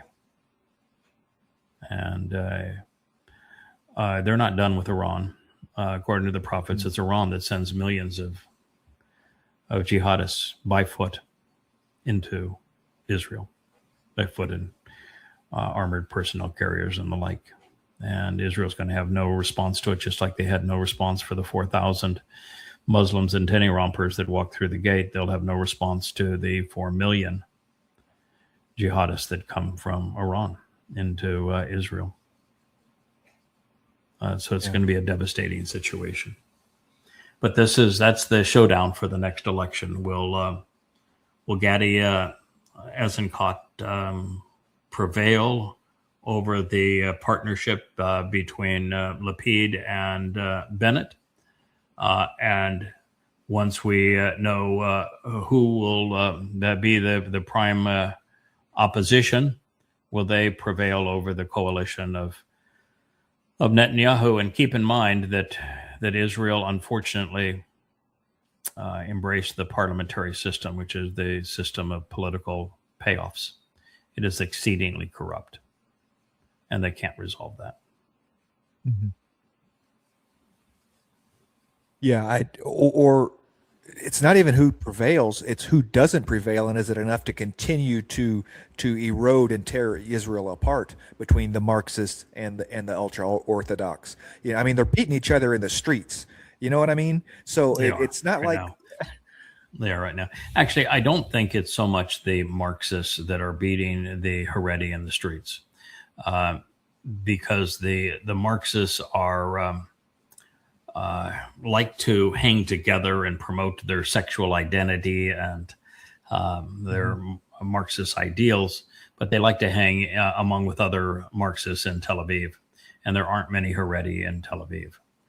So I don't think that's the case. I think it's the right-wing Likud who are either unreligious or marginally religious being disgusted at the parasitical nature of the Haredi. And the Haredi are absolute parasites for Israel. And they're the essence of Netanyahu's coalition. So this is a country at war with itself.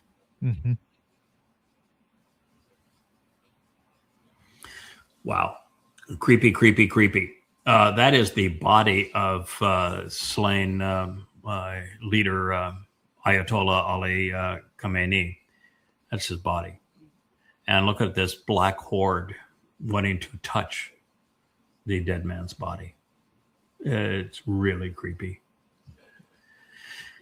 But there will be 20 million people that line the streets. For the most part, his body is in a casket. The Iranians are really, that's a good picture of it. You can see there's millions of people.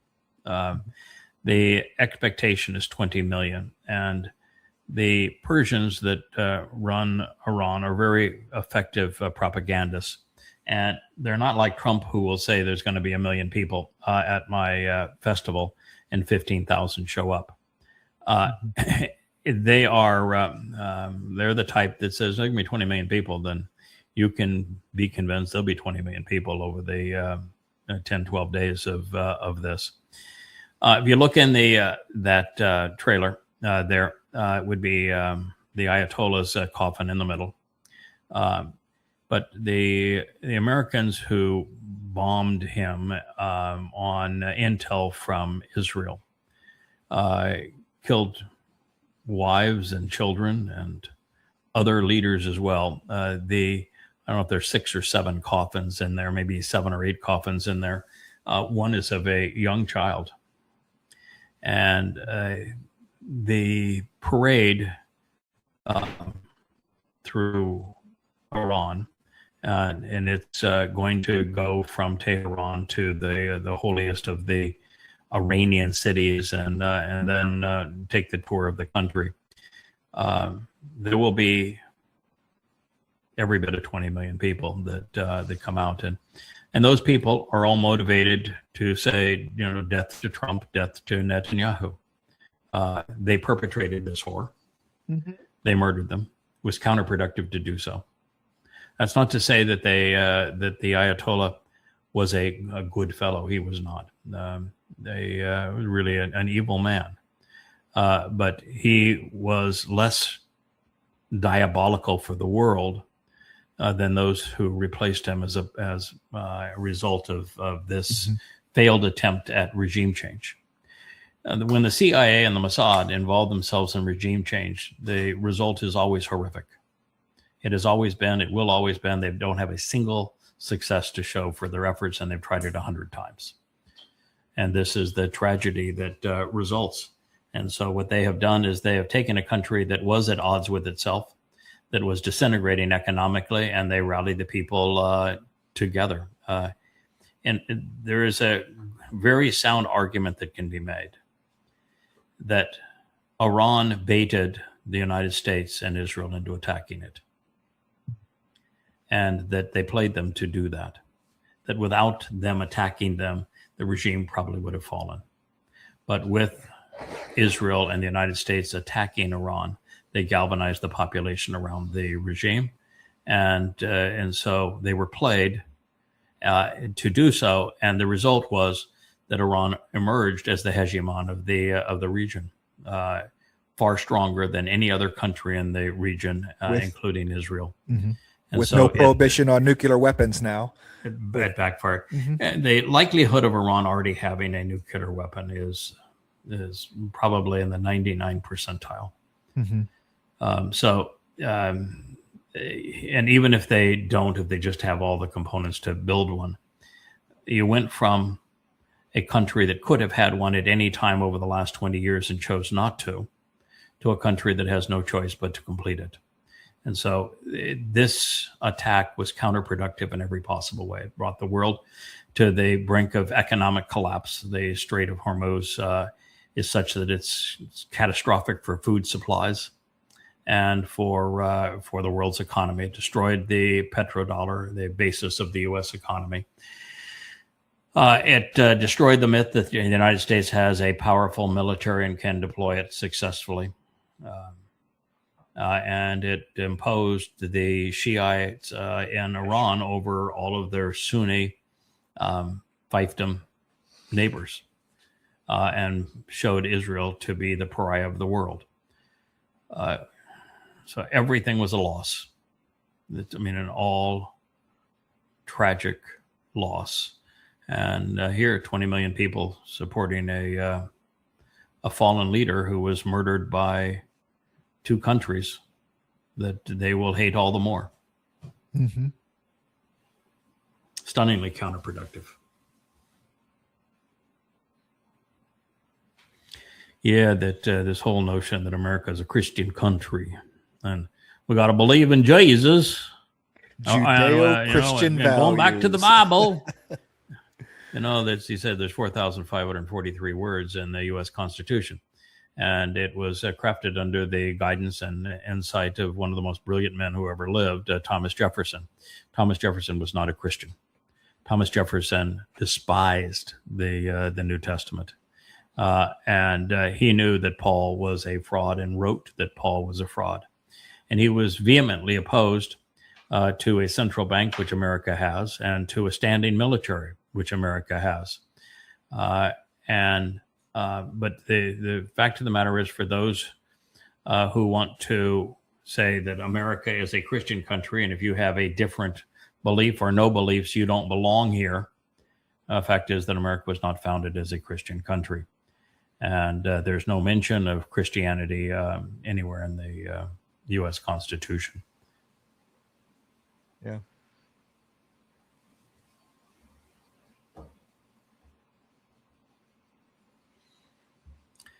This is absolutely true. God would agree with this. Force kids into religion is child abuse.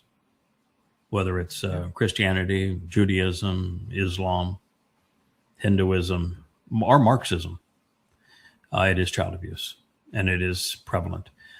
God's statement against it is that in the second statement that he etched on the first of two tablets, he told us that under no circumstances should we be religious. We shouldn't be surrounded by religious imagery, go to a religious place, speak on behalf of religious gods, and that his concern was that fathers would corrupt their children to the third and fourth generation into being religious, and that would cost them any access to the covenant and to his mercy. So God is resolutely anti-religious. And that is the thing that most people have no concept of. But when you read the Torah, every act of religion is God is opposed to. And in the 10 statements, the first 3 are, don't be religious.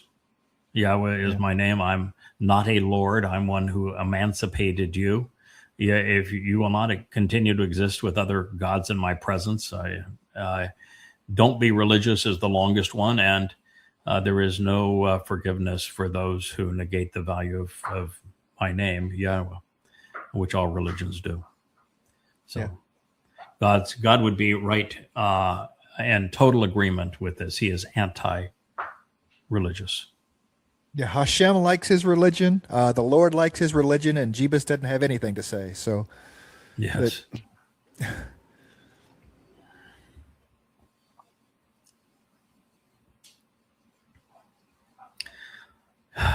Jesus Christ is the most masculine man that ever lived. And they always show him with little pasty white hands and little skinny fingers. If he was, okay, what did he build? What did he write? What did he do? Who did he fight? Who did he fight? Who did he defend? What? If he's the most masculine of men, where were his calluses? Where is anything that you could attribute to masculinity? And why is he always pictured as being this prissy little thing in white robes? No. Here's the reality. He never existed. He is a con job. There isn't any eyewitness account of him. Not one. And all of the big doings that you claim happened, none of them is recorded in a single text apart from your religious texts. And the earliest of your religious texts that claims to report on his life was written 40 years afterwards by two guys that were the devotees of a man who admitted that he was demon possessed. So I was trying to see these pictures. No eyewitnesses.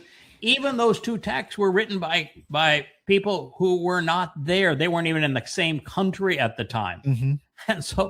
And the last two were written around 100 CE. So that's 3 generations after the fact.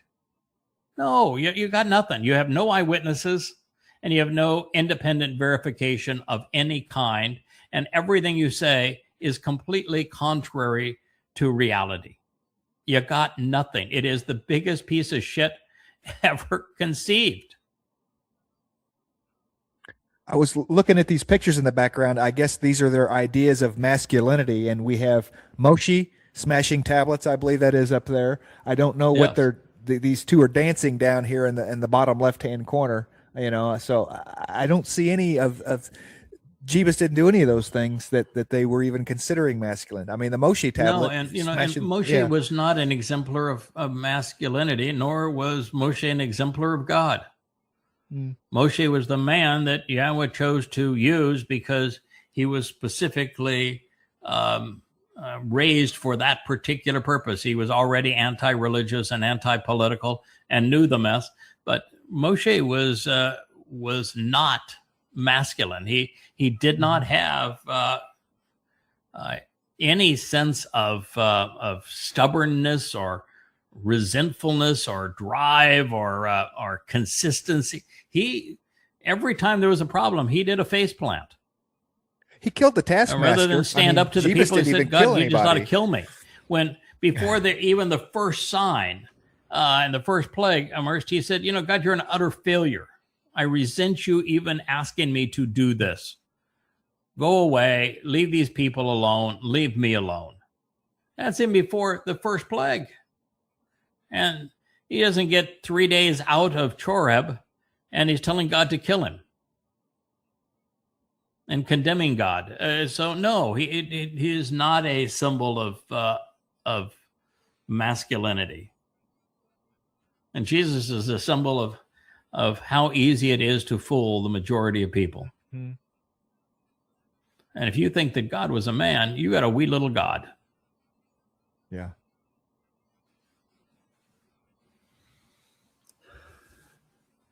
Yeah.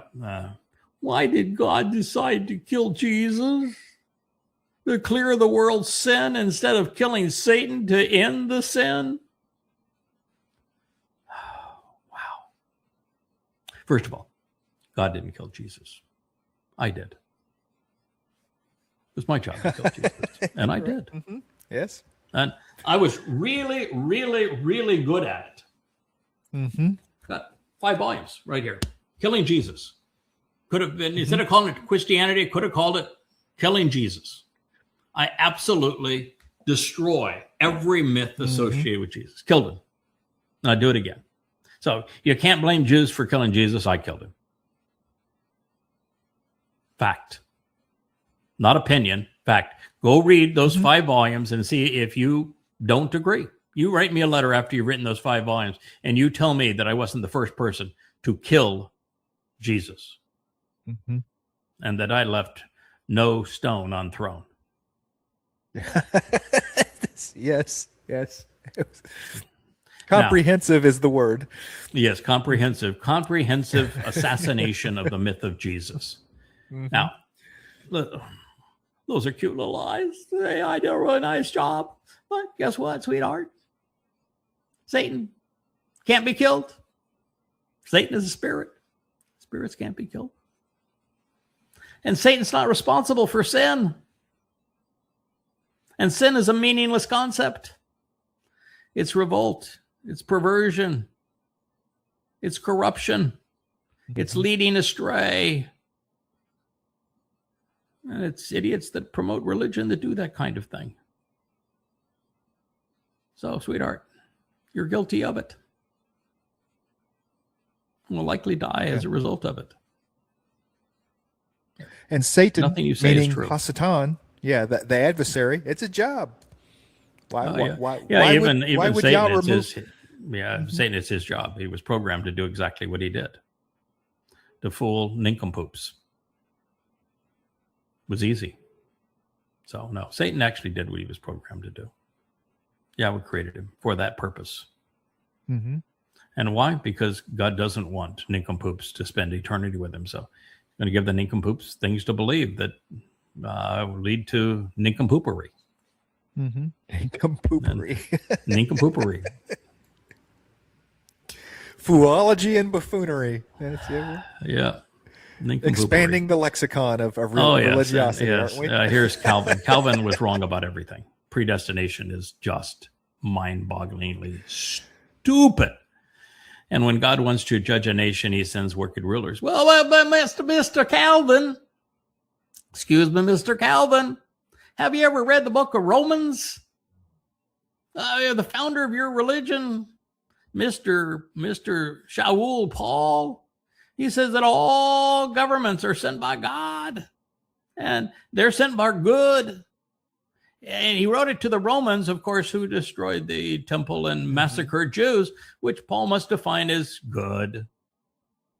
So Paul says that all rulers are sent by God, and you're claiming you're speaking for the God of the religion that was created by Paul, and you want to now say that God wants to judge a nation, he sends wicked rulers. Well, you're in direct conflict with the founder of your religion. You ought to think things through there, pal, or are we just predestined to say stupid stuff? Yeah, right. Nincompoopery. Mm-hmm. Devil made me do it, right? Yeah, devil made me do it. Nincompoopery. I'll do one more here this morning. I'm pretty pleased I was able to do 2 hours of this today, considering yesterday I didn't know if I was going to be around to do any more of these. I was ready to check out and say, y'all take it from here. I'll see you on Shabuah. I gave my wife the name and access to my investment banker. Said you'll need this name, so I repeat it like 4 or 5 times. But I'm happy to check out. She says, "No, you're not. No, you're not." Yeah, I think so. No, you're not. No, you're not. But here we are. Boy, everything hurts though. When I laugh, oh my goodness. Yes, everything still hurts. Anyway, let's see what the next nincompoop has to say here. Oh yeah, there we go. That's some nincompoopery. Propaganda. This is propaganda. And so they want to take Comey, who I don't like very well. I think Comey was a misled fellow. Barack Obama was a Marxist and had no qualifications other than he was quite articulate as a Marxist. And Hillary Clinton is pure evil. I knew her, my wife knew her, I knew her husband also, and she's pure evil. So I don't like any one of the three of them at all. But I will tell you that the current cast is literally Satan, and they are establishing the Fourth Reich, and they are destroying America and the world. By the way, George Washington, he's no hero either. He was guided almost entirely by Freemasonry. Every one of his generals was a Freemason leader. He wanted to be called Your Majesty. He was so wholly unqualified for that job. He lost every battle. And the only reason they prevailed in the end is because Jefferson convinced the French to show up, and they blockaded the British. And even in the War of 1812, it wasn't the army that this nincompoop created, Mr. Call Me Your Majesty. It was independent farmers and militia that saved America in Boston. So you can take all four of them and trash them as far as I'm concerned. And the very people that are promoting this are far worse, the MAGAites. And you know who creates these images for the Trumpian, Mr. Dumpster? Eva Braun. Yeah, Eva Braun. Yep. Eva Braun is that blonde that is so far up Trump's tuchus that she is the creator of all of the graphics that Trump uses to present himself, wrapped in the flag and as the Pope and you name it. There was a doctor the other recently day. Had a picture on the recommissioned Air Force One. She's standing beside KKK Barbie. On the other side of KKK Barbie is Goebbels, Stephen Miller. This is really an evil gathering of goons, and their technique is purely propagandist, and propaganda is an art form, and they're masters at it. To be successful in propaganda, the first thing is you have to realize is that you must repeat every lie. How many times has Trump said he's won the war against Iran? How many times has Trump said I'm the greatest president ever? Trump repeats every lie over and over and over again, and then doubles down on them and triples down on them. And that is how you prevail in propaganda. But more than that, to prevail in propaganda, you can't ever let up. You can never relent on your lies. So you rule by chaos theory, which is that tomorrow's lie will distract people from yesterday's lie. So those who would accuse the propagandist of lying yesterday are distracted by today's lie. And so it's this tsunami of ever encroaching lies that causes the propagandist to prevail. Trump is a master of the first two. Repeat the lie and create a new lie for tomorrow to distract people from the lie of yesterday. The third is to bypass intellect and to associate these lies with imageries that people think are important and hold dear. Military, flag, national symbols. And so Trump is constantly associating his delusions, his confabulations with symbols. He will lie in front of Mount Rushmore. He will lie in front of the Washington Monument. He is a master of associating his lies with the things that Americans believe are valuable to them. And that's the essence of propaganda. Now, there is a fourth strain of this tactic that is essential, and that is that there must be, some way to be a successful propagandist, the fourth stroke is to make it essentially impossible for someone to oppose the source of propaganda, to devour them, to eviscerate them, to publicly humiliate them, such that you cause people to cower, which is the case of the Senate and Congress of the United States. That's the position of the media. They're so afraid of being sued and eviscerated by this man that they're essentially frozen by him. And you have a state like Minnesota where you had the two people, Petty and Pretty is the name, and Good, who were both murdered by ICE agents, and they won't bring the ICE agents to trial. Petrified of him. And so those are the four aspects of propaganda. Trump is a master at all of them. He isn't good at much, but he's very good at this. He repeats his lies. He has a new lie for every day.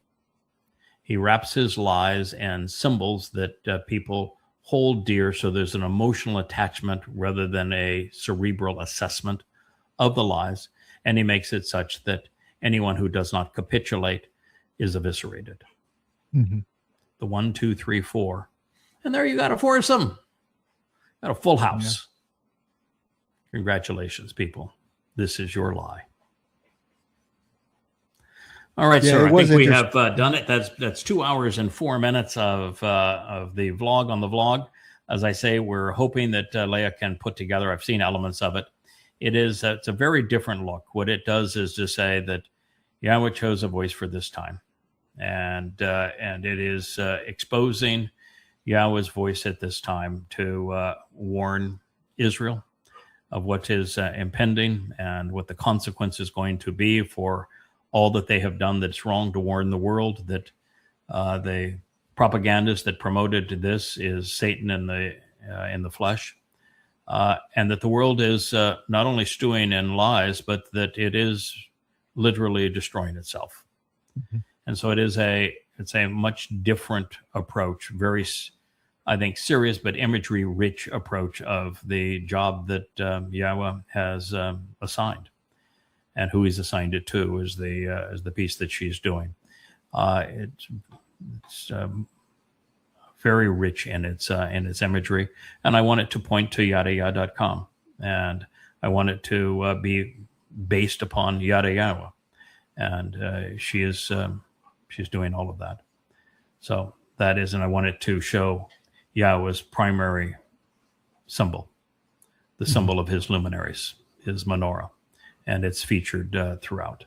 So that's where we're going to be. I don't know if she'll be able to get it to you today or tomorrow, and I know you're the trans guy that will have to work on it a bit, but we'll have that soon. I think we can still do the Kara outro. I think it's cute and everything, but we're going to have a little more serious intro to it. I've loved the Wookiee pieces, probably too much, because I just think I love the Wookiee, and it just does a fun job, and my preference is to try to make light of everything and to find a humorous way to go about it, and to be self-deprecating in a way. And I think that the Wookiee does a beautiful job of that, but I'm sure it's misconstrued, and probably not the right tone going forward now that we're in the time of troubles. So that's something we have to look forward to.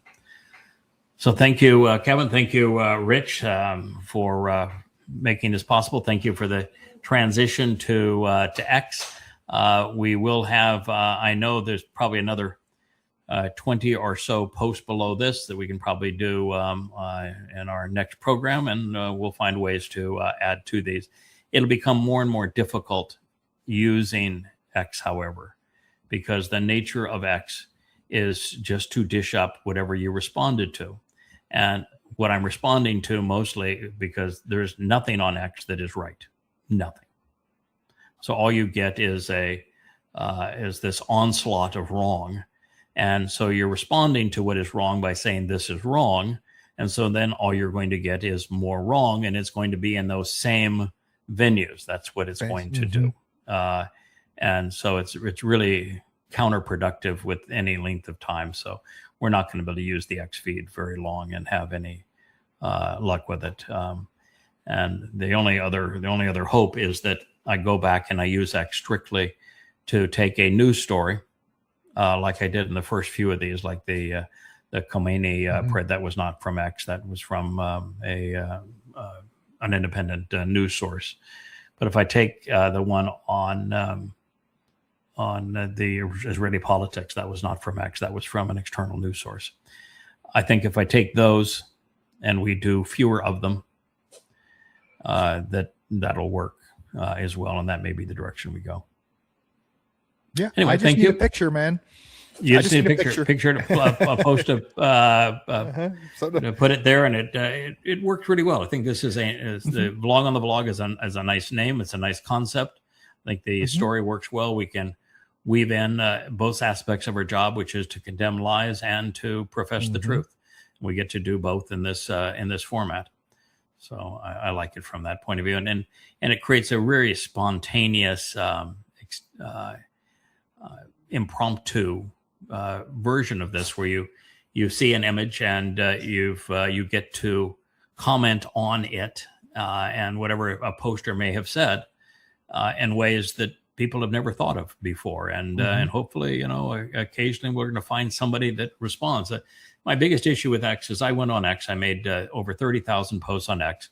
And my purpose of being on X was singlefold. I wanted to wake Israel up to the time of troubles that was coming, and to the reality that Trump was the person known to Christians as the Antichrist. He's Satan incarnate, and that he was going to betray them, and that their leadership was betraying them, and that they were being counterproductive in their attacks on Iran and on Gaza, and that these things were going to destroy the Israeli state that I care so much about.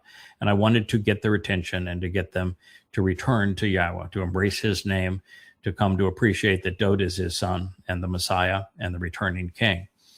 And after 30,000 posts, you know how many Yehudim and Israelites responded favorably? As Woodrich say, two? There was two. Yeah, maybe. So it's they're just not ready. And by positively, you mean they just didn't say, "No, you're wrong. We hate you," right? That's what you mean by whatever. Yeah. We're not counting those because that's 99.99%. Yeah. So they're just not ready to listen yet. They're not open-minded. So far down the path that they have chosen for themselves that they're surrounded by religious and political lies. They're just not ready to listen yet. But we're going to continue to hammer away. That's why we went to the website and away from social media. We're hoping that Rich gets the site back up on Facebook. We'll never use it again, but he gets it back up. And we'll figure out a way to make X, which is also a swamp, at least work for the purpose of this program. So thank you, Kevin. Thank you, Rich. Thank you, Leah, for creating the new intro. And look forward to being with you.